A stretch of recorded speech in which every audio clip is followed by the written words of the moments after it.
Jadi hotel apa tanya? Dari segi logik, Islam dihantar ni untuk membenarkan manusia menyalahgunakan nama dia ke?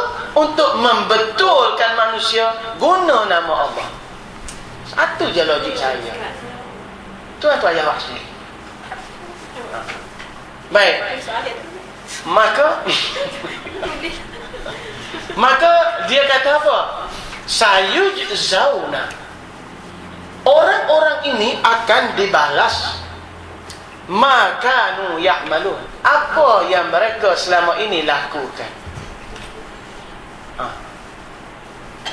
Jadi nantilah dia pun ada hujah. Nanti kita bincang dari sudut hujah dia.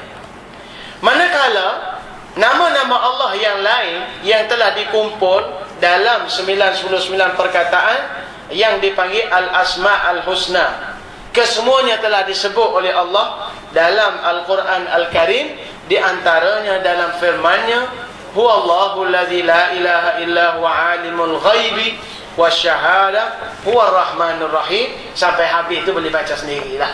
Ayat ni kita biasa dah. Betul tak? Nama Al-Asma'ul Husna ni kita rasa tak perlu terjemah lah. Benda tak susah nak faham. Itu dia.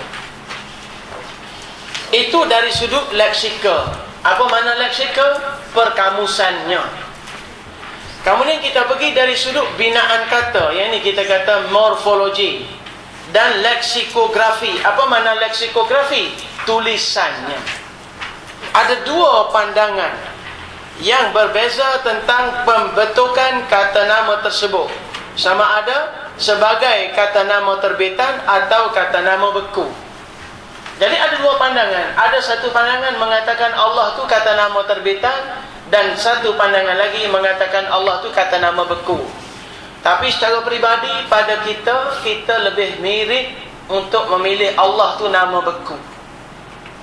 Sebab tu dalam ayat tadi dia kata walillahi al-asma'u. Bagi Allah ada nama-nama. Bermakna Allah tu bukan diterbitkan. Allah tu dia asal. Kalau tidak dia tak kata gitu. Bagi kita lah. Tapi pendapat ulama kita kena baca. Sebab mereka ada hujah. Mereka nak terima tak terima tu tak apa.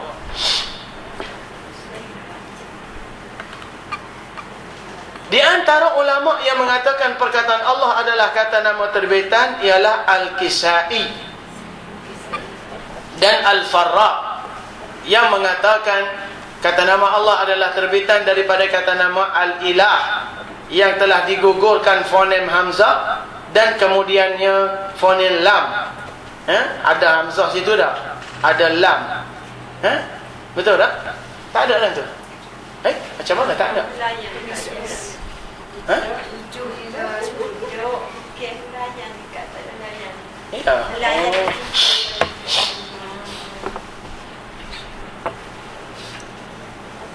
Kemudiannya dimasukkan idgham ke dalam fonem lam yang kedua sebagai dua bunyi yang diujar secara bertasydid, iaitu syaddah.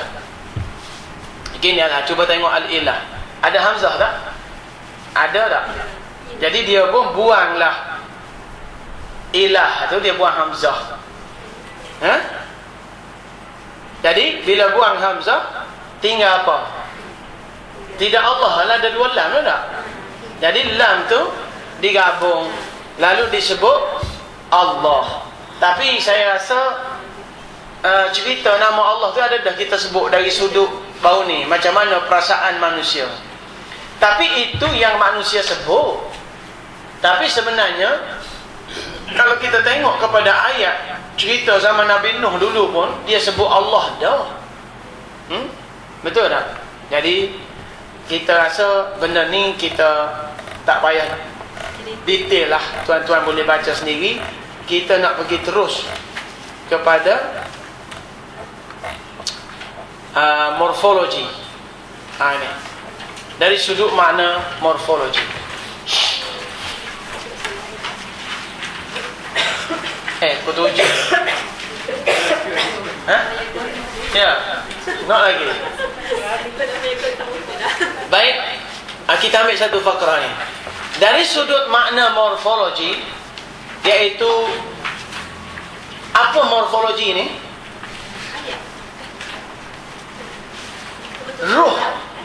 Ruh yang ada di sebalik sesuatu perkataan, itu kita panggil morfologi. Kita akan dapat melihat suatu kelainan fungsi makna. Kata nama yang berbeza sekali daripada fungsi makna morfologi kata nama biasa. Kita akan sedar bahawa kata nama Allah adalah suatu kata nama yang mempunyai rujukannya. Cuba tengok baik. Sebab morfologi ni gini, kalau sebut kereta, macam mana gambaran kereta? Macam mana? Tahu tak? Ada tayar. Itu dia panggil morfologi tu. Makna sebiji. Kalau sebut rumah, nampak tak konsep rumah? Tapi rumah tak serupa satu semua, tak serupa. Tapi konsep tu wujud dah. Itu dia panggil makna morfologi. Jadi dia kata peliknya nama Allah ni, kita akan sedar bahawa ia adalah satu kata nama yang mempunyai rujukannya, tetapi konsepnya tidak dapat dicerapi oleh minda. Ini kelainan dia. Apa yang mampu manusia lakukan hanyalah menghayati tanda-tanda kewujudan dan kebesaran Allah. Jadi konsep Allah kita tak boleh fikir. Yang kita boleh hayati tanda-tanda kewujudan Allah. Jadi mereka tidak mampu memahami konsep zat Allah. Jadi untuk memahami tanda-tanda kewujudan Allah tu, saya minta tolong daripada sebuah buku yang ditulis oleh Said Hawa. Nama dia Allahu Jalla Jalaluh. Tajuk kitab dia tu nama Allah dah.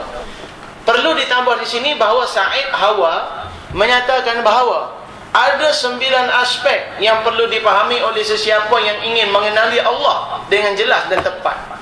Di antara aspek-aspek tersebut ialah, ni pada pandangan dia. Pertama, kewujudan alam. Ini dalam bentuk serba baru, bukan azali dan qadim. Jadi proses kewujudan alam ini dalam bentuk serba baru ini menggambarkan ada pencipta. Dan bila kita cari-cari, kita tidak akan jumpa pencipta kecuali kita tak boleh faham pencipta dia. Maka yang kita tak boleh faham itulah Allah sebenarnya. Ia adalah dalil kepada wujudnya pencipta. Kemudian yang kedua, benda yang berlaku lagi, unsur kemahuan. Unsur kemahuan Allah tidak terbatas dan hubungan dengan kemahuan makhluk yang begitu terhad. Cuba tuan-tuan hayati. Ada benda yang kita nak tapi kita tak mampu nak buat. Terbatas kemahuan kita. Tetapi kemahuan Allah tiada limit. Sebab itu dia kata, di antara contohnya, dia boleh beri kerajaan kepada siapa yang dia mahu. Dia boleh tarik kerajaan daripada siapa yang dia mahu. Contoh, di Perak, dia beri kepada PKR. Lepas tu dia boleh tarik daripada PKR. Betul tak? Betul tak? Dia boleh tarik. Orang marah tak? Tarik secara tak sah, tarik secara tidak undang-undang, tak logik langsung. Tapi kenapa berlaku? Siapa buat? Kita duk balas gogeng-gogeng tu dalam perkiraan undang-undang dan politik kita. Tapi cuba kita mikir tinggi sikit, kenapa Tuhan bagi sekejap, lepas tu Tuhan tarik pula? Cuba kita fikir. Jadi ini yang kita kata kemahuan Allah tidak ada had. Dia benda tu sekali tu. Kemahuan PKR terhad, kemahuan Barisan Nasional terhad. Sebab hari tu mula-mula kalah tak boleh minta. Padahal kalau kita kira dia ramai sekali dalam Dewan Rakyat tu, tak boleh minta. Sebab menyok bergabung puak-puak DAP, PAS, apa nama ni, PKR, lah bergabung. Jadi kenapa Tuhan bagi? Kenapa Tuhan tak bagi? Terhad tak kemahuan kita? Tak terbatas kemahuan Allah? Itu contoh tanda wujudnya Allah. Hak sah tak sah tu kita bincang tu hakim, tak pandang tu.